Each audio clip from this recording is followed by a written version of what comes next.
esmu ilgstoši strādājis starptautiskās auditoru kompānijās KPMG un Ernst & Young. Esmu bijis Rīgas domas deputāts 7 gadus, un kopīgiem spēkiem ar kolēģiem mēs gāzām Nilu Ušakovu.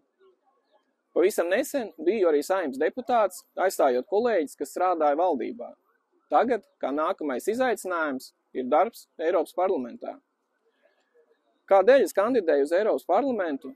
Pirmā lieta ir tas, ka es esmu komandas cilvēks. Es uzskatu, ka ir jāatbalsta Roberts Zīle, kurš ir labākais deputāts no Latvijas un darbojies aktīvi. Tā skaitā mēs atceramies viņa iniciatīvas par Krievijas graudu aizliegumu un citām iniciatīvām. Kamēr citi Eiropas parlamenta deputāti no Latvijas, es pat nezinu, ko viņi ir darījuši. Es vēlos, lai viņi strādā aktīvāk. Kā savas 2 prioritātes, kas man liekas ļoti svarīgas Latvijai, ir imigrācija. Mēs, gan es, gan Nacionālā apvienība esam kategoriski pret imigrantu uzņemšanu no Arābu valstīm. Gan jebkādu kvotu uzspiešanu, gan arī tas, ka mums uzspiedīs maksāt par neuzņemtiem migrantiem. Un otra lieta ir zaļais kurs. Protams, es atbalstu zaļo kursu, mēs gribam dzīvot zaļā pasaulē, zaļā Latvijā, bet viņš ir pārāk uzspēlēts. Tas izmaksā pārāk dārgi.